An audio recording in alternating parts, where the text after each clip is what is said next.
Buenas noches con todos. Vamos a empezar la parte que corresponde al capítulo de cardiología. Vamos a empezar con el tema de fisiología cardíaca y anatomía, o anatomía y fisiología cardíaca. Este va a ser el empezar del capítulo de cardiología y para empezar vamos a anotar algunas atingencias interesantes. Miren, este es el número de preguntas por año del capítulo de cardiología que han venido en los últimos exámenes de residentado. Como ustedes pueden ver, el número en promedio ha ido variando, pero haciendo una media vamos a ver que es 9.9. O sea, de las 100 preguntas del examen de residentado, el 10% son de cardiología, independientemente de que ustedes tengan afinidad por alguna otra especialidad.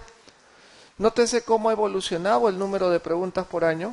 Aumentó un poquito cuando en los años en los cuales daban doble examen de residentado. En 2016 ha bajado eso nuevamente.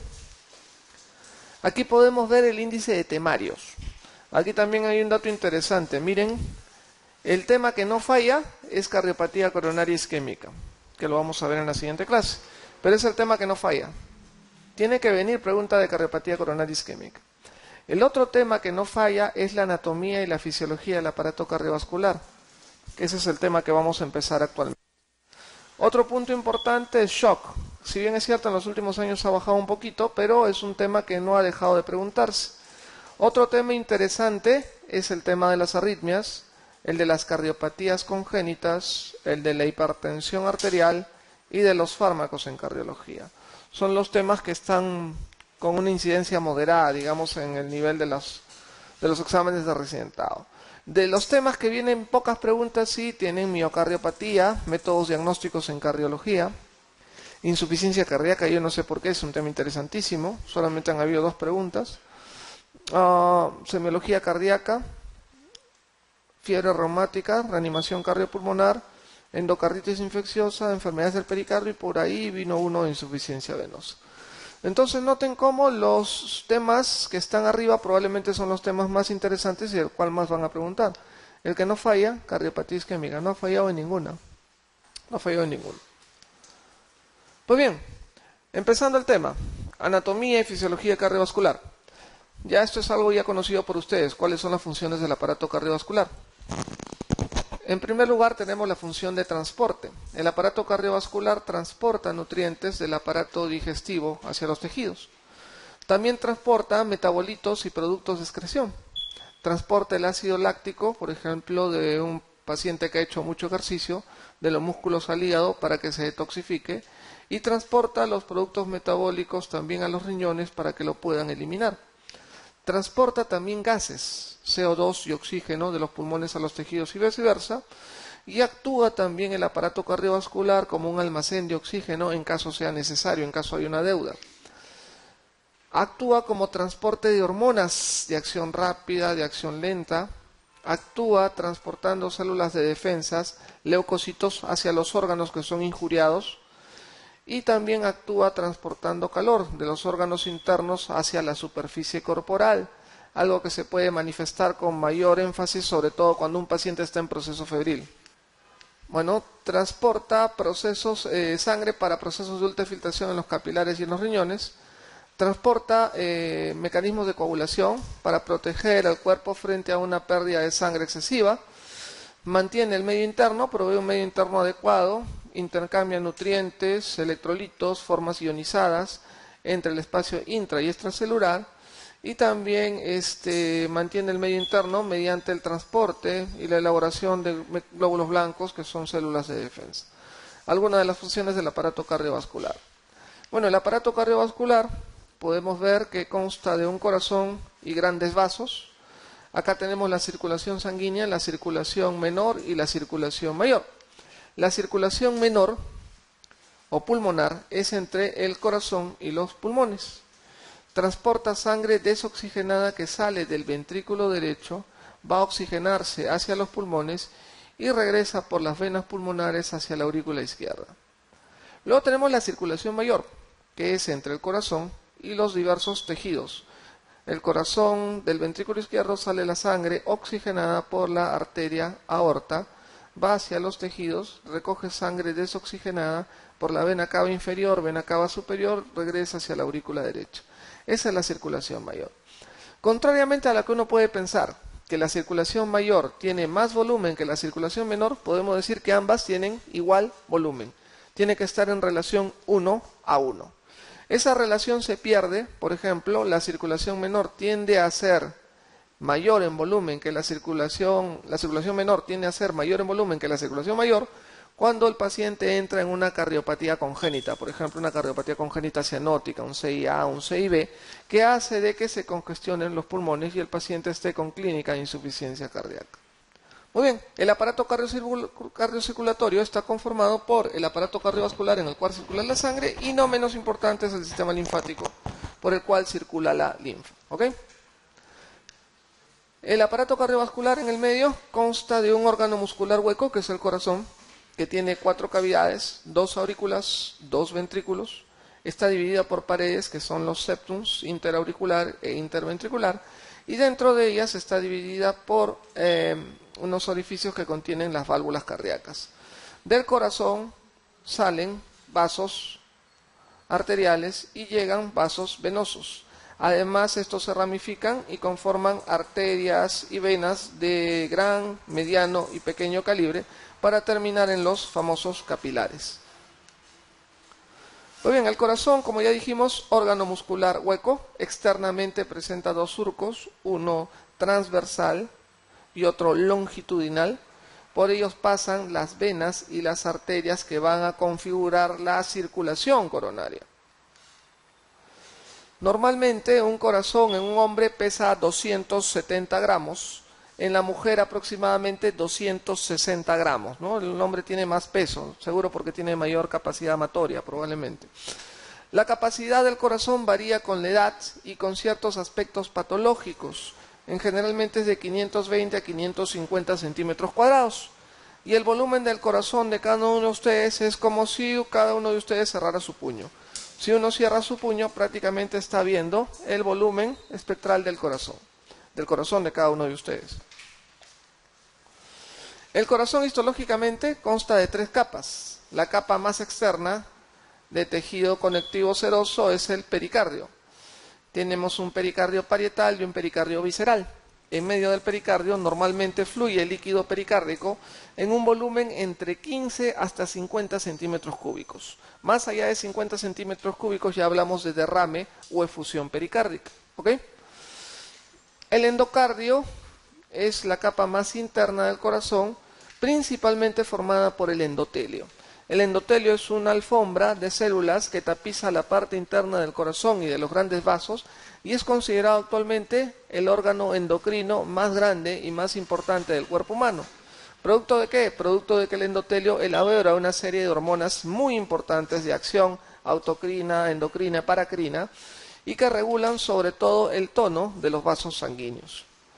El miocardio es la capa media formada por tejido muscular cardíaco autoexcitable. Tiene un sistema de conducción propio autónomo, no tiene estimulación por el sistema nervioso común que nos hace mover los músculos, etc.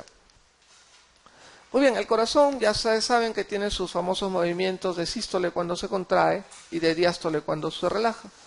La frecuencia cardíaca es el número de latidos que hace el corazón por cada minuto. Va a depender de la edad, va a depender del sexo, va a depender del estado físico. Normalmente en reposo la frecuencia cardíaca tiene que ser entre 60 a 100 latidos por minuto. Por debajo de 60 se llama bradicardia, por encima de 100 se llama taquicardia. Dependiendo qué lo origina, uno le va a poner los apellidos. En el ejercicio físico, lógicamente, la frecuencia cardíaca aumenta más. Sobre todo en el que está menos entrenado, aumenta mucho más rápido versus el que está adecuadamente entrenado, un deportista de alta competencia. El corazón internamente tiene 4 cavidades que ya todos ustedes conocen. Las 2 aurículas de paredes delgadas y finas y los 2 ventrículos de paredes gruesas, siendo en condiciones normales el ventrículo izquierdo el que tiene la pared más gruesa, el que tiene mayor masa en el corazón. A la aurícula izquierda le van a llegar las 4 venas pulmonares, 2 venas izquierdas, 2 venas derechas que vienen de los pulmones. A la aurícula derecha lo que le van a llegar son las 2 venas cavas, la vena cava inferior que trae sangre de la parte prácticamente inferior del cuerpo, y la vena cava superior, que trae sangre sobre todo de la cabeza y del brazo derecho. Del ventrículo derecho sale ya la conocida arteria pulmonar. Tienen un tronco pulmonar que se divide en dos ramas, que lleva sangre tanto al pulmón derecho como al pulmón izquierdo. Y del ventrículo izquierdo sale la arteria aorta, que a nivel de su arco ya ustedes pueden ver las primeras divisiones. Entre la aurícula derecha y el ventrículo derecho tienen una válvula que consta de 3 velos, la válvula tricúspide. Y entre la aurícula izquierda y el ventrículo izquierdo tienen una válvula que tiene 2 velos, la válvula bicúspide auriculoventricular, o también conocida como nombre de válvula mitral, porque semeja a la mitra del Papa. No hay conexión entre el lado izquierdo y el lado derecho del corazón. En condiciones normales, estos septums, estos tabiques, estas paredes tienen que impedir que se conecte el lado derecho con el lado izquierdo. Y entre los ventrículos y las arterias están las válvulas sigmoideas o válvulas semilunares. En el lado derecho la válvula pulmonar y en el lado izquierdo la válvula aórtica. En su configuración interna, el corazón, bueno, ya sabemos que tiene 2 aurículas y 2 ventrículos. La aurícula y el ventrículo derecho están divididos por 2 cavidades. Del lado izquierdo por un tabique músculo membranoso, dividido en 2 porciones, una interauricular y una interventricular. El septum o el tabique interventricular, que aquí lo vemos, tiene una porción de entrada, que es prácticamente cerca de la comunicación entre la aurícula y el inicio del ventrículo. Tiene una porción más distal, que es trabeculada, y tiene una porción de salida, que es la que precisamente está antes de la salida de las arterias.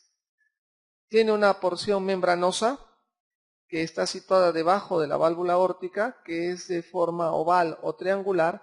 En esta porción membranosa, que es donde normalmente se forma el mayor número de comunicaciones interventriculares. La mayor cantidad de comunicaciones interventriculares, 70%, se forma en esta porción membranosa. Solamente un 20% se forma en la porción muscular. El tabique interauricular es una membrana delgada. Se observa por su cara derecha una depresión que corresponde a la fosa oval. Muchas veces esta fosa oval, que está en la parte central del tabique interauricular, permite un pasaje de sangre. Y ese pasaje de sangre anormal se conoce con el nombre de foramen oval permeable. Normalmente, cuando un paciente tiene un foramen oval permeable, no confundan con la comunicación interauricular, el foramen oval permeable es a nivel de la fosa oval, no a nivel del tabique per se. Entonces el foramen oval permeable normalmente no ocasiona mayor problema. Permite en condiciones un pasaje de la zona de mayor presión de la aurícula izquierda a la zona de menor presión aurícula derecha. Este foramen oval permeable, como les digo, normalmente no da problemas. En algunos casos, algunos pacientes que suben altura, hacen viajes en avión, pueden producir embolismo paradojal y pueden producir ACVs criptogenéticos. Puede ser también un punto importante de predictor de microtrombos que pueden originar fenómenos de migraña. Entonces, eso es lo que podría dar a lo mucho un foramen oval permeable. No confundir con la comunicación interauricular. Pues bien, dentro de su configuración interior, caracteres comunes a los 2 ventrículos es que tienen 2 orificios de forma circular. Estos orificios grandes permiten la comunicación a nivel de las válvulas auriculoventriculares, y 2 orificios pequeñitos, que son los orificios arteriales, que corresponden a la válvula aórtica y la válvula pulmonar.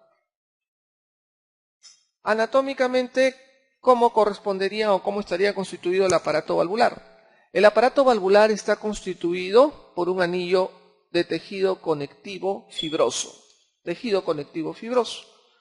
Tiene válvulas propiamente dichas, los velos, tiene cuerdas tendíneas, como ustedes pueden ver, y también tiene músculos papilares. Este es el asiento generalmente de una válvula auriculoventricular, formada por tejido conectivo fibroso denso, que está tapizado por endotelio. La válvula cardíaca es una estructura que regula la circulación de la sangre. Se abre para permitir el pasaje de una cavidad a otra y se cierra para evitar que la sangre regrese. Vale decir, permite que la sangre tenga una dirección anterógrada. La válvula cardíaca a su vez sería dividido por 2 o 3 incisiones profundas que son los velos, ¿no es cierto? La mayoría de válvulas tiene 3 velos, solamente la válvula mitral tiene 2. Las válvulas auriculoventriculares, la tricuspidia y la mitral, poseen valvas cuya base externa es un trozo que están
un área de apertura de aproximadamente 3 centímetros cuadrados. Tiene 3 balas o 3 velos, izquierdo, derecho y anterior. Tiene a su vez en el centro un nódulo de Morgani, el cual es un abultamiento fibroso en la parte media de uno de los bordes libres. Más gruesas, mucho más gruesas, en un diámetro de 9 a 11 milímetros. Cuando el ventrículo izquierdo tiene un grosor de más de 11 milímetros, ya estamos hablando de hipertrofia ventricular. Hay que tener cuidado, eso se determina en el ecocardiograma. Lo podemos determinar también con un electrocardiograma, pero la sensibilidad del electrocardiograma para detectar hipertrofia es un poco baja, 40%. Tiene unas columnas carnosas, músculos papilares, anterolateral y posteromedial. A su vez tiene una base y tiene un vértice. Ya dijimos que es más grueso normalmente que el ventrículo derecho. Tiene un orificio auriculoventricular donde se posa la válvula mitral, el cual tiene 2 velos, el velo posterolateral y el velo anteromedial. El área de apertura de la válvula mitral normalmente es de 4 a 6 centímetros cuadrados. La valva, a su vez posterolateral, tiene 3 festones, uno central, uno medial y otro lateral. Pues bien, del ventrículo izquierdo sale una válvula, que es la válvula aórtica, el cual tiene un área de apertura de aproximadamente 3 centímetros cuadrados. Tiene 3 valvas, posterior, que es la no coronariana, la coronariana derecha y la coronariana izquierda. Coronariana derecha e izquierda, puesto que ahí nacen la coronaria derecha y la coronaria izquierda. El velo no coronariano es el velo que no corresponde a ninguna arteria coronaria. Pues bien, ¿cómo ocurre el sistema de irrigación cardíaco? El sistema de irrigación cardíaca, ya ustedes conocen, ocurre a nivel de las arterias coronarias. Las arterias coronarias están en base de la arteria aorta a nivel de los senos aórticos. Tenemos la arteria coronaria derecha, que se origina del seno aórtico ventral, que tiene ramas: la arteria que va al cono, la rama marginal, la arteria que va al nodo auriculoventricular y la arteria interventricular posterior, que son prácticamente las que irrigan la parte inferior y posterior del corazón. Luego tenemos la arteria coronaria izquierda, que se origina en el seno aórtico izquierdo, el cual tiene un tronco y se divide en 2 ramas: la arteria descendente anterior o interventricular anterior y la lateral, que es la arteria circunfleja. La arteria descendente anterior generalmente irriga la cara anterior del ventrículo izquierdo y la circunfleja irriga la cara lateral y eventualmente puede irrigar la cara inferior y posterior. Va a depender de la dominancia de la cara inferior y posterior de la circunfleja o de la coronaria derecha. Va a determinar de cada paciente.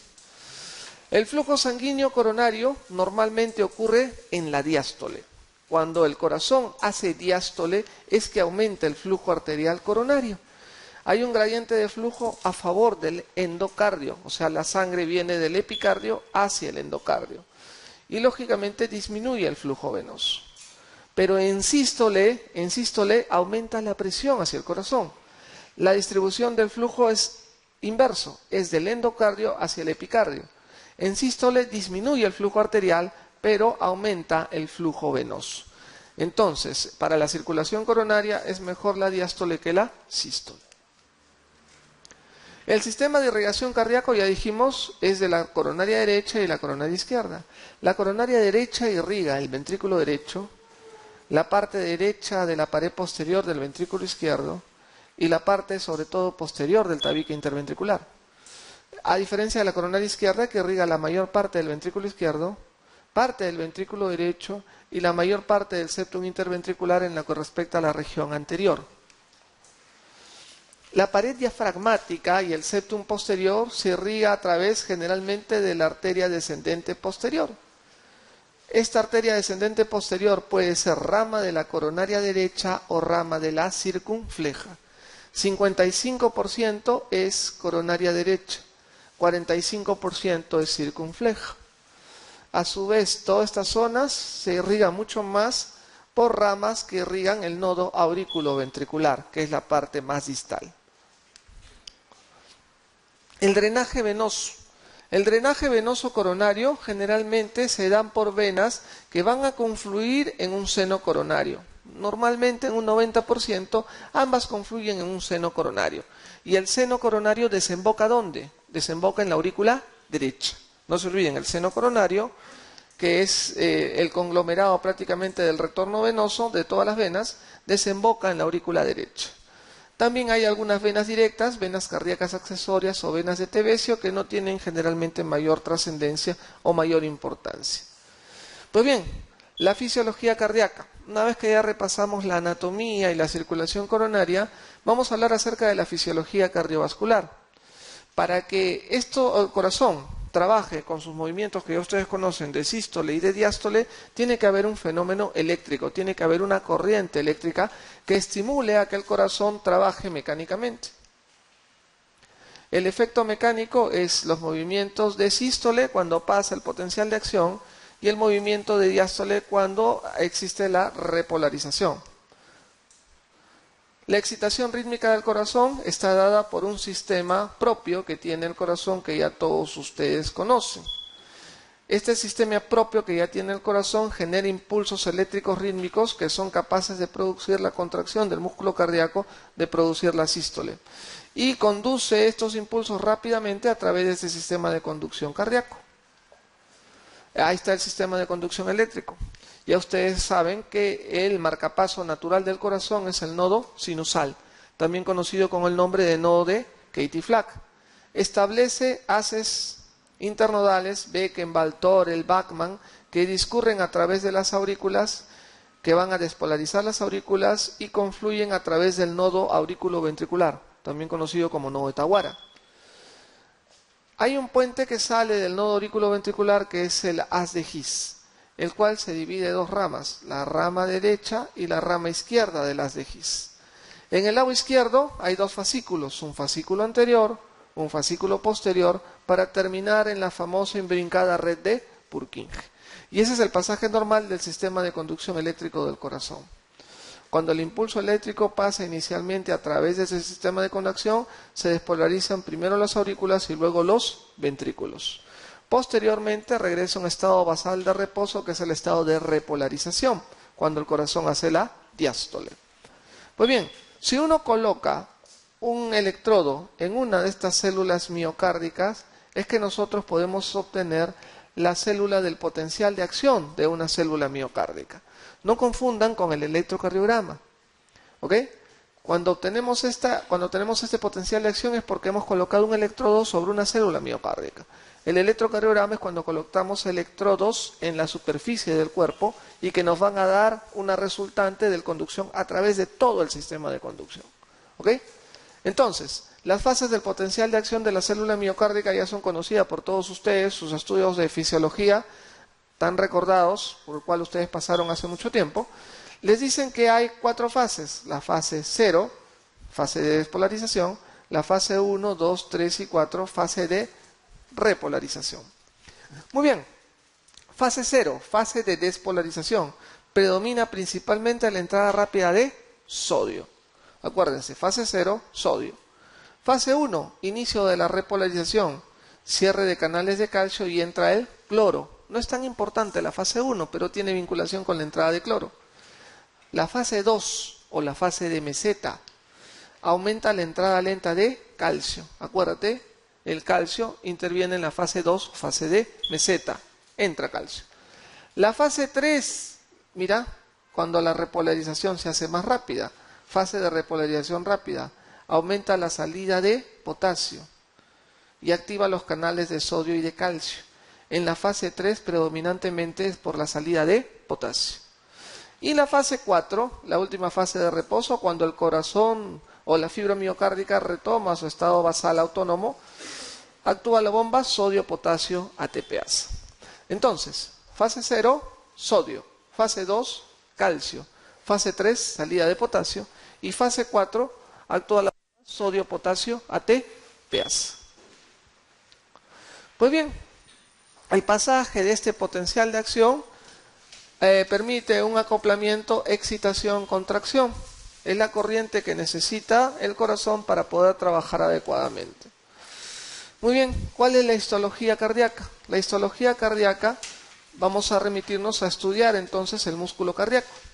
En el músculo cardíaco, para empezar, a manera de una imbrincada malla o de una imbrincada red, existen túbulos T o túbulos transversos, que son invaginaciones que se dan a nivel de las membranas celulares, las cuales van a ver como una red a nivel del músculo cardíaco.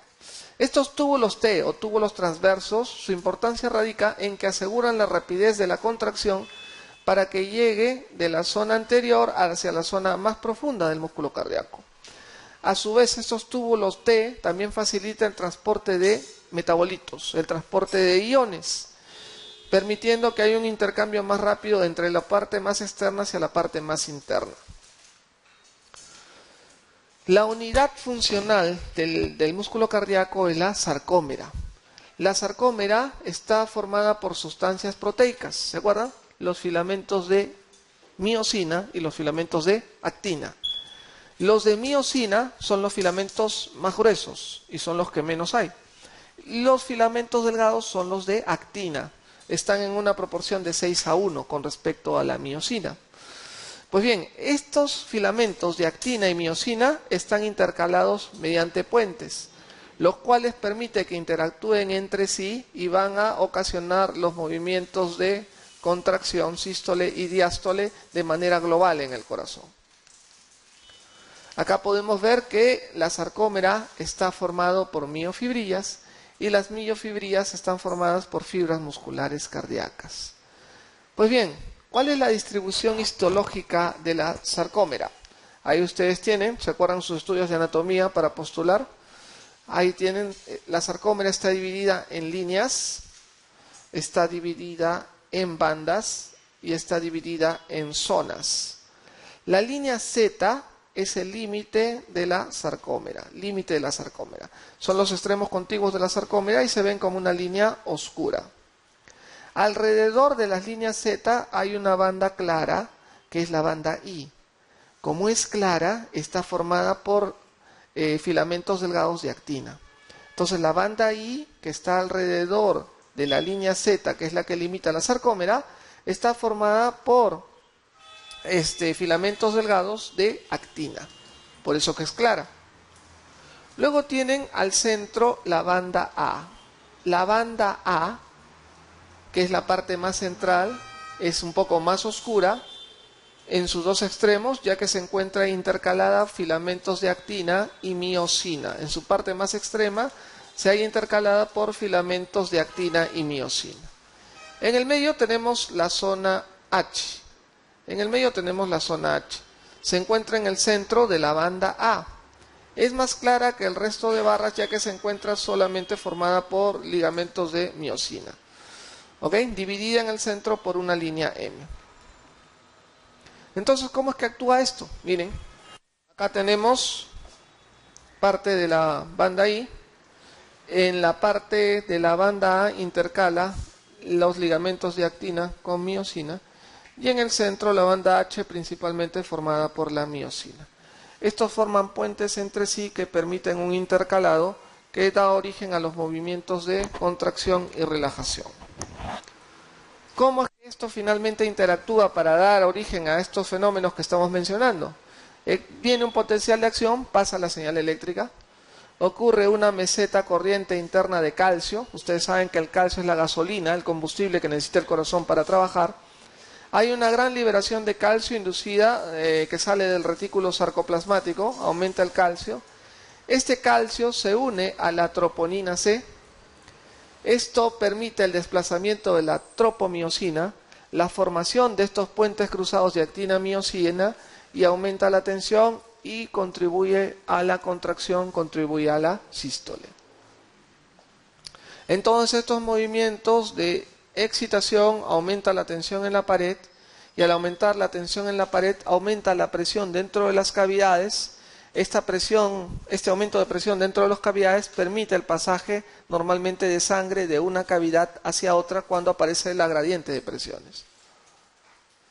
La actividad contráctil, podemos decir que la tensión es proporcional a la concentración intracelular de calcio. Mayor concentración intracelular de calcio, mayor contracción del corazón. El calcio es fundamental para que el corazón pueda trabajar. No solo para que el corazón trabaje, también para que los vasos sanguíneos hagan el fenómeno de vasoconstricción. De ahí que tenemos un fármaco que bloquea los canales de calcio y que es antihipertensivo porque produce vasodilatación. Pues bien, una vez que ya el corazón trabaja, sus movimientos de sístole y diástole, podemos definir cuáles son las fases del ciclo cardíaco. Las fases del ciclo cardíaco son básicamente dos, las de sístole y las de diástole, teniendo en consideración que la diástole tiene dos fases más y la sístole también tiene dos fases. En realidad las fases del ciclo cardíaco son cuatro, dos corresponden a la diástole y dos corresponden a la sístole.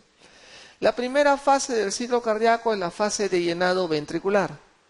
Fase de llenado ventricular corresponde a la fase final de la diástole. Luego tenemos la fase de contracción isovolumétrica, fase inicial de la sístole, contracción isovolumétrica, aumenta la tensión dentro del ventrículo pero todavía no modifica volúmenes.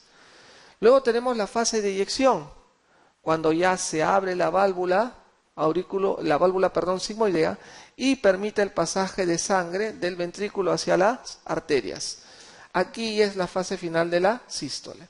Y la última fase, fase de relajación isovolumétrica, corresponde a la fase inicial de la diástole, cuando el corazón empieza a relajarse, empieza a disminuir la presión dentro del corazón, pero todavía no ha entrado sangre, todavía no ha modificado volúmenes. Eso ocurre en la fase 1, en la fase de llenado ventricular. Entonces, estas son las cuatro fases del ciclo cardíaco que vamos a ver rápidamente. En primer lugar, la fase de llenado ventricular. Fase final de la diástole. La fase de llenado ventricular ocurre un llenado rápido, el mayor volumen de sangre que entra cuando se abre la válvula auriculoventricular, una fase de llenado lento, el remanente, y la contracción auricular, que es la ayuda que le da la aurícula para terminar de meter sangre hacia el ventrículo. Lógicamente las válvulas auriculoventriculares están abiertas, la mitral y la tricuspidia, y las válvulas sigmoideas, aórtica y pulmonar en condiciones normales están cerradas. Esto dura aproximadamente medio segundo. Ahí está la fase de llenado rápido, el mayor volumen de sangre que entra de la aurícula al ventrículo. La fase de llenado lento, el remanente que va quedando y que va disminuyendo la velocidad.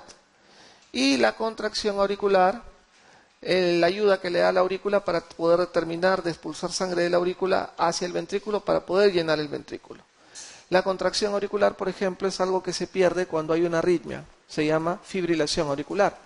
La fibrilación auricular hace que se pierda esta fase de contracción auricular, produciendo mayor riesgo de congestión en el paciente. Luego viene la fase de contracción isovolumétrica, primera fase de la sístole. Aumenta la presión dentro del ventrículo. El ventrículo empieza a contraerse, aumenta la presión dentro del ventrículo. Todavía no varía el volumen de sangre dentro del ventrículo. Las válvulas auriculoventriculares están cerradas y las válvulas sigmoideas también están cerradas. Todavía no se abren las válvulas sigmoideas.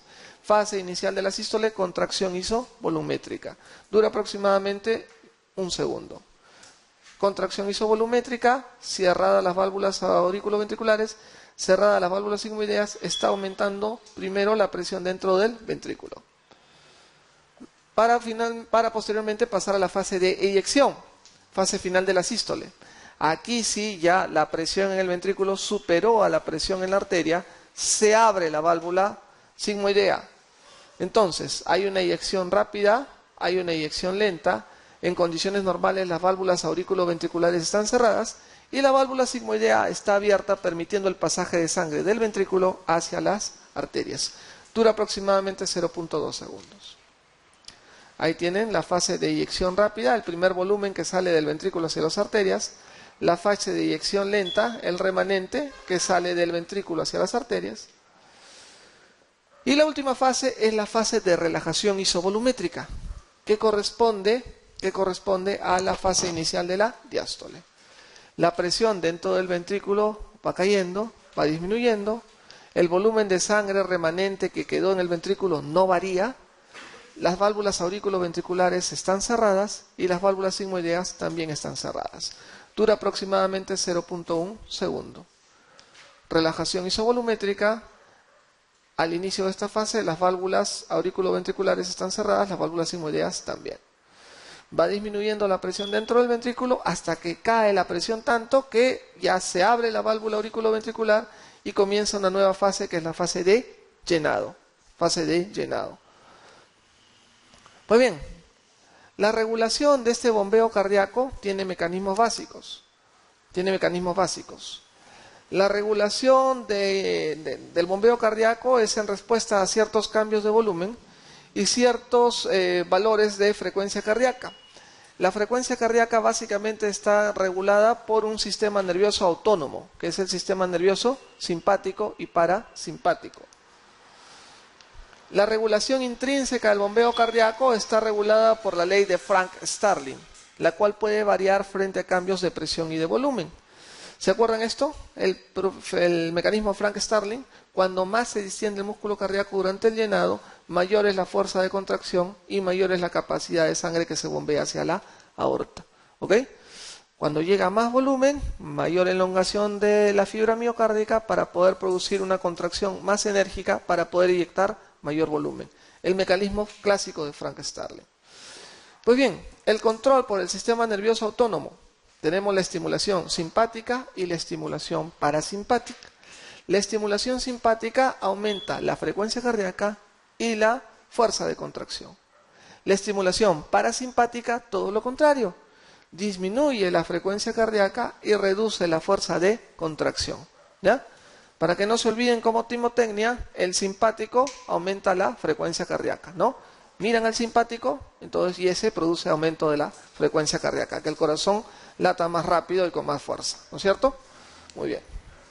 Ahí tienen el sistema de conducción autónomo neurovegetativo, las cadenas simpáticas y las cadenas parasimpáticas que están dadas 85% por el nervio vago. El nervio vago, 85% regula la formación parasimpática, que es todo lo contrario al simpático. ¿Cuáles son los determinantes de la función ventricular? Esto es interesante porque te permite evaluar o comprender cómo es que funciona el corazón, cómo se altera, sobre todo cuando ocurre un fenómeno de insuficiencia cardíaca. Los determinantes de la función ventricular son la precarga, lo que le llega al corazón, la poscarga, la resistencia a la salida del corazón y el estado de contractibilidad propio del músculo cardíaco. Si alguno de estos tres determinantes afectan, el corazón puede entrar en insuficiencia cardíaca. ¿Por qué? Porque no mantiene un gasto cardíaco adecuado. Precarga, lo que le llega al corazón; poscarga, la resistencia a la salida del corazón; y la contractibilidad, el estado inotrópico propio de contracción de la célula muscular. Precarga, volumen telediastólico que influye en la fuerza de contracción, lo que le llega.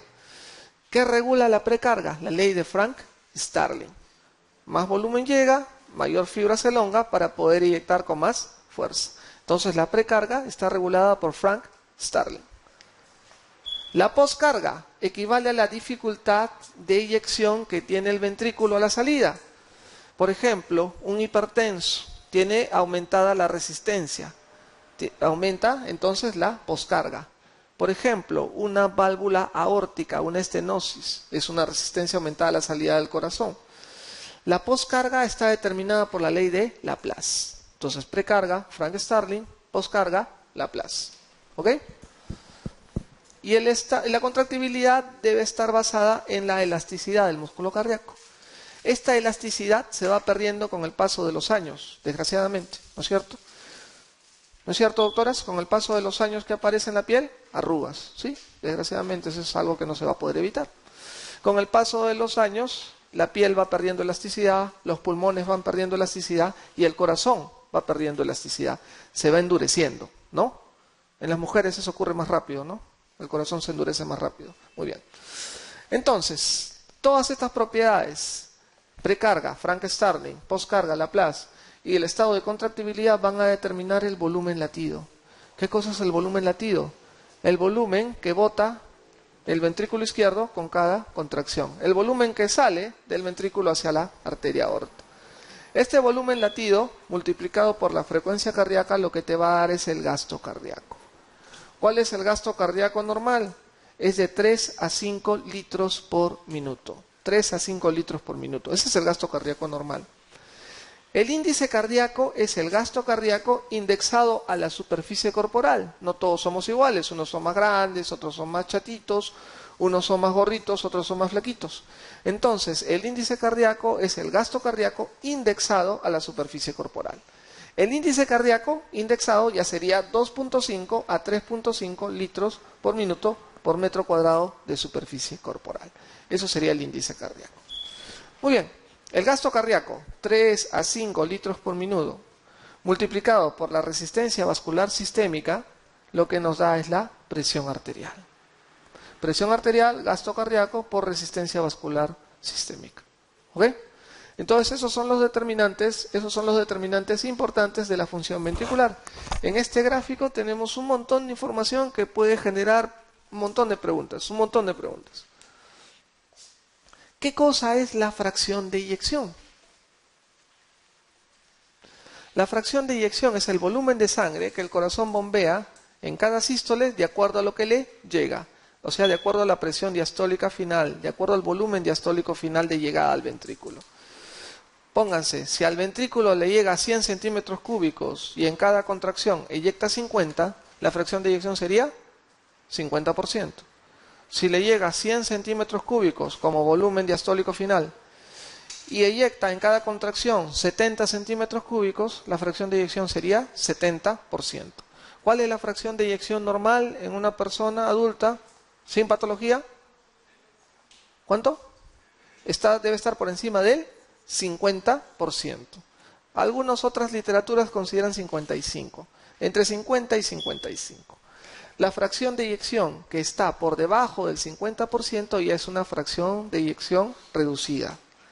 Y para que un paciente haga síntomas de falla cardíaca, probablemente necesita una fracción de eyección debajo del 40%. Las nuevas guías hablan de que el paciente que está en una fracción de eyección entre el 40 y 50% es una fracción de eyección limítrofe, en el cual el paciente todavía no hace síntomas, elabora una serie de mecanismos compensatorios y definitivamente va a estar completamente sintomático cuando la fracción de eyección está por debajo del 40%. ¿Qué métodos tenemos para determinar la fracción de eyección? ¿Qué me dicen ustedes? A ver, doctor, usted que ha sido un interno impresionante en el Hospital 2 de Mayo. El ecocardiograma. El ecocardiograma es el método más útil, la herramienta más simple y más barata para poder determinar la fracción de eyección.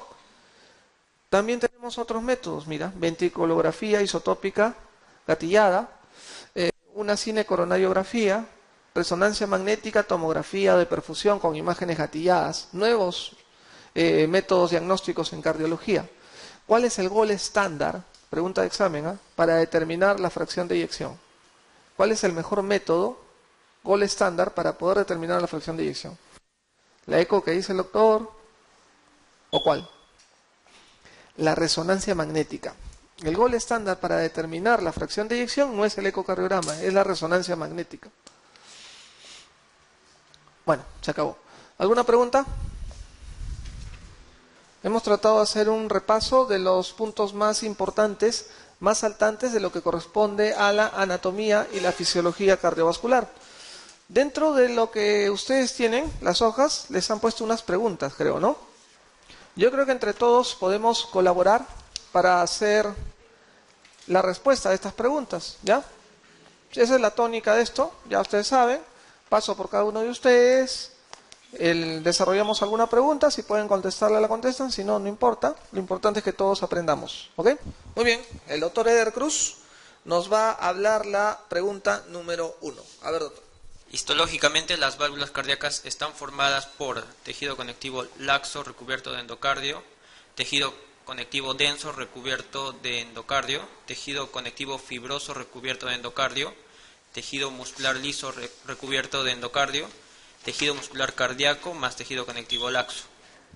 Muy bien, tenemos 5 alternativas, algunas mezcladas unas entre otras para confundir como siempre, ¿ok? Ese es un método que hacen las personas que hacen las preguntas. Ustedes tienen que, al momento de contestar la pregunta, utilizar todos sus recursos, sus conocimientos, y sus conocimientos no son buenos, utilizar la teoría del champeo científico. ¿Han escuchado esa teoría? Es una teoría válida, que usa el método deductivo, ¿ok? Para poder acertar, aunque sea, si es que no saben la pregunta, acercarse a la respuesta. ¿Cuál sería su respuesta, doctor, de acuerdo a estas 3 alternativas? ¿Qué opina usted? Tejido conectivo fibroso recubierto de endocardio.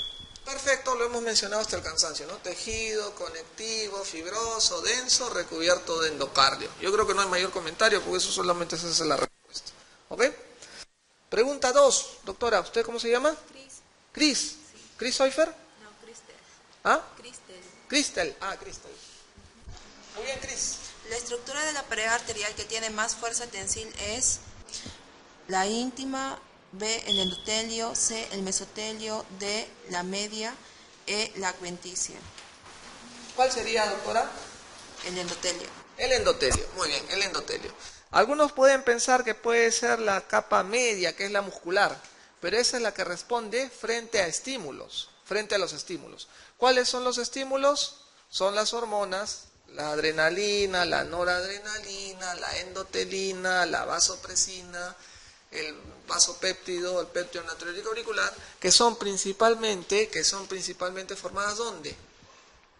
En el endotelio. El endotelio, acuérdense, es el principal órgano endocrino del cuerpo humano, sobre todo porque tiene una superficie extensa, muy extensa. Muy bien, pregunta 3, doctor. De las siguientes arterias coronarias irriga con mayor frecuencia la cara posterior de la aurícula y del ventrículo izquierdo.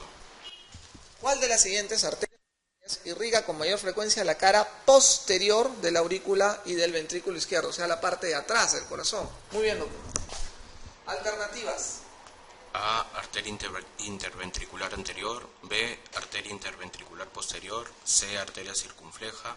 D, arteria marginal. E, arteria del nodo auriculoventricular. ¿Tiene usted alguna respuesta, doctor? ¿O alguna sospecha? La B. La B, la arteria interventricular posterior. Mira, vamos a hacer un ejercicio de la teoría del champeo científico, ¿vale? Vale. Hay que aprender de todo en esta vida. ¿Cuáles de las siguientes arterias irriga con mayor frecuencia la cara posterior? Acuérdate, la cara de atrás. ¿Sería la arteria interventricular anterior? No, al toque la descartan, porque es anterior, pues, ¿no es cierto? Arteria interventricular posterior puede ser, la dejo ahí. La arteria circunfleja que irriga la cara lateral sería difícil, ¿no? La arteria marginal tampoco. ¿Cuál sería la otra? La arteria del nodo auriculoventricular. Auriculoventricular.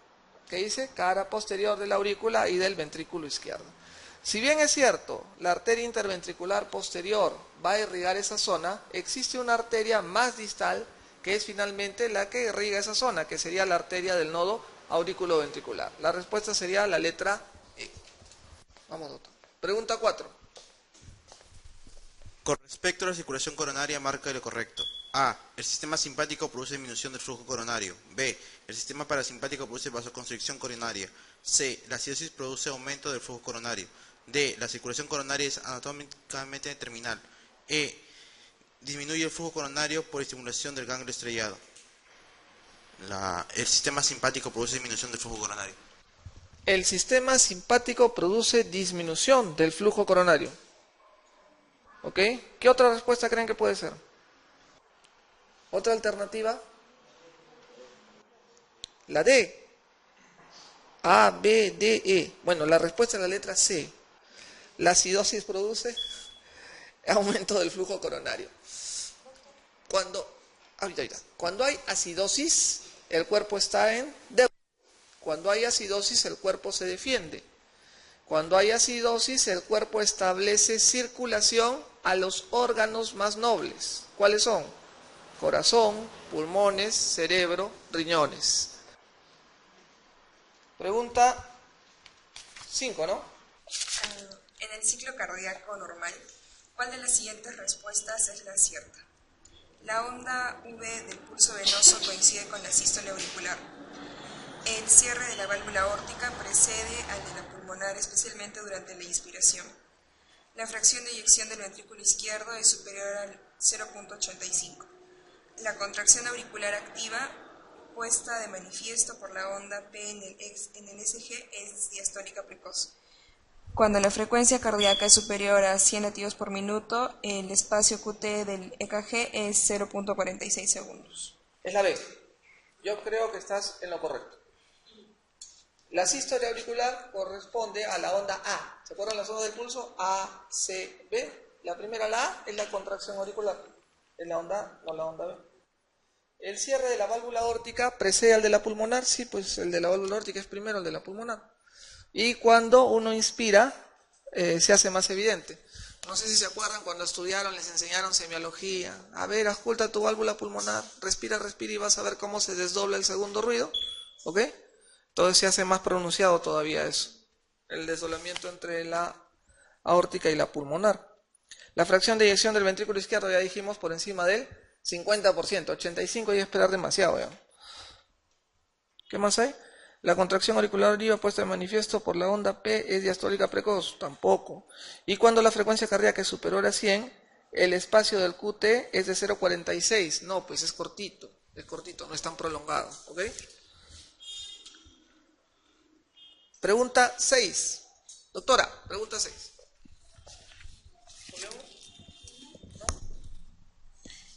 La ley de Starling explica bien los fenómenos cardíacos de A, poscarga, B, precarga, C, frecuencia, D, conducción, E, excitación. Está facilísimo, ¿no? ¿Cuál era la ley de Frank Starling? ¿Qué explica? Precarga. Precarga, ¿no es cierto? Ya no se olvidan nunca. Pregunta 7. Está fácil, ¿ah? Durante la contracción isovolumétrica del ventrículo izquierdo. Contracción isovolumétrica.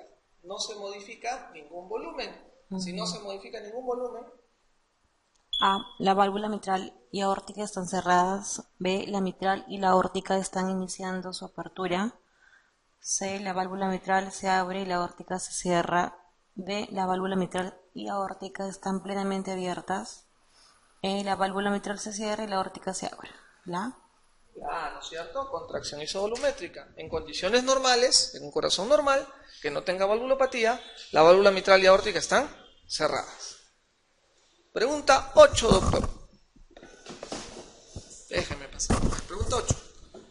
¿Cómo se llama usted, doctor? Iván. Iván. A ver, Iván. Durante el ejercicio muscular intenso se produce un incremento de diversos parámetros. No obstante, hay un factor que disminuye. Señale dicho factor.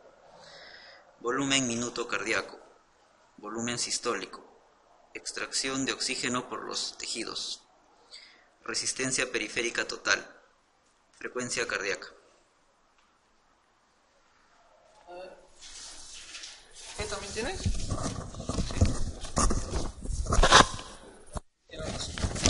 Muy bien, durante el ejercicio, ¿qué aumenta y qué no? A ver, A, ¿Aumentaría el volumen minuto cardíaco? De hecho que sí. ¿Aumentaría el volumen sistólico? También. ¿Aumentaría la extracción de oxígeno por los tejidos? También. ¿Aumentaría la frecuencia cardíaca? También. No te ejercicio aumenta la frecuencia cardíaca. ¿Qué es lo que disminuye? Resistencia periférica. La resistencia periférica para mejorar la perfusión. Pasemos a la pregunta 9, ¿no? Con respecto a la fracción de eyección, es la relación entre el volumen de eyección y el volumen diastólico final. Su determinación se realiza en cardiología exclusivamente por cateterismo. No es un buen marcador de la función ventricular. Es la relación entre el gasto cardíaco y el volumen de eyección. Es normal si es mayor de 0,30%. La respuesta sería la A. Exactamente, es la relación entre el volumen de eyección y el volumen diastólico final. O sea, lo que bota de acuerdo a lo que le llega, ¿no es cierto? ¿Su determinación se realiza exclusivamente por cateterismo? No, pues exclusivamente. Nada es exclusivo en esta vida. Ni siquiera Yajaira. ¿No es un buen marcador de función ventricular? Sí, es un buen marcador de función ventricular, al contrario, ¿no es cierto? Es lo que más nos ayuda a determinar ciertos parámetros, sobre todo de manejo. Es la relación entre el gasto cardíaco y el volumen de eyección, no sé qué cosa han mezclado papas con camotes. Y es normal si es mayor a 0,30, ya dijimos es mayor de 0,50. Pregunta 10, doctor. Ya te vi que la vas a responder. Vamos. Según la ley de Laplace, la tensión fibrilar es mayor durante la fase de llenado, B, durante la fase de contracción isovolumétrica, C, durante la fase de eyección, D, durante la fase de relajación isovolumétrica. La tensión fibrilar es independiente de las fases del ciclo cardíaco. De eyección. ¿Eyección? No, porque la eyección ya empieza a caer. Sería en la contracción isovolumétrica. Alternativa letra B. Bien, doctores, vamos a hablar acerca de la parte de que corresponde a fármacos en cardiología. Vamos a hacer un breve repaso respecto a la mayor cantidad de fármacos que pueden existir en cardiología, la utilidad que estos tienen, efectos adversos y qué evidencia se puede demostrar en base a su manejo. Muy bien, dentro de los fármacos que existen en cardiología, un primer grupo farmacológico que es bastante útil y que se utiliza en varios campos es el uso de los diuréticos. Los diuréticos, como ustedes pueden ver, se pueden clasificar desde distinto punto de vista. Pueden ser diuréticos tiazídicos, diuréticos de asa o diuréticos ahorradores de potasio. Dentro de los diuréticos tiazídicos son los que más nosotros utilizamos para el manejo, por ejemplo, de la hipertensión arterial. Acá en el Perú existe la hidroclorotiazida. En otros países, sobre todo en Europa, lo que más se utiliza es la clortalidona. La mayoría de evidencia clínica a nivel mundial en base al uso de tiazídicos para el manejo de la hipertensión arterial ha sido hecha en base a la clortalidona. ¿Ok? La hidroclorotiazida, como les digo, más que nada tenemos aquí en el Perú. Los diuréticos de asa son los diuréticos más potentes. Normalmente uno lo utiliza para los pacientes con insuficiencia cardíaca descompensada. Luego tenemos los diuréticos ahorradores de potasio. Estos diuréticos ahorradores de potasio, también conocidos como antagonistas de aldosterona, porque tienen un efecto que es doble. Son ahorradores de potasio y también producen un bloqueo de la acción de la aldosterona sobre su receptor. Tenemos a la cabeza la espironolactona. Aquí en el Perú hay básicamente la espironolactona. Hay otros como el pledenone que no hay en el Perú. Triantireno y amloride también hay en el Perú en menor proporción asociada a otros grupos farmacológicos, pero solamente como tal la espironolactona. ¿Cuáles son los efectos de los diuréticos? Disminuyen la volemia y disminuyen la precarga, eso que es regulado por Frank Starling. Por lo tanto, van a mejorar los síntomas de la congestión. No modifican el volumen minuto que si reducen excesivamente la precarga. Mejora la distensibilidad arterial, produce activación neuromoral, eleva los niveles de noradrenalina, angiotensión, excepto la espironolactona que en realidad los disminuye. ¿Ok? Aquí podemos ver el efecto de los diuréticos. Los tiazídicos actúan en el túbulo contorneado distal. Los diuréticos de asa en el asa de Hemle son los primeros que actúan, cogen más volumen, por eso que son los más potentes. Y los diuréticos ahorradores de potasio actúan prácticamente al final del túbulo contorneado distal o del nivel del túbulo colector. Por eso que los diuréticos de asa son los más potentes, como repito. Los diuréticos de asa ejercen su acción, bueno, en el asa ascendente de Henle, tienen una corta actividad, tienen 6 horas seguidas de natriuresis y posteriormente viene una caída en la excreción de sodio.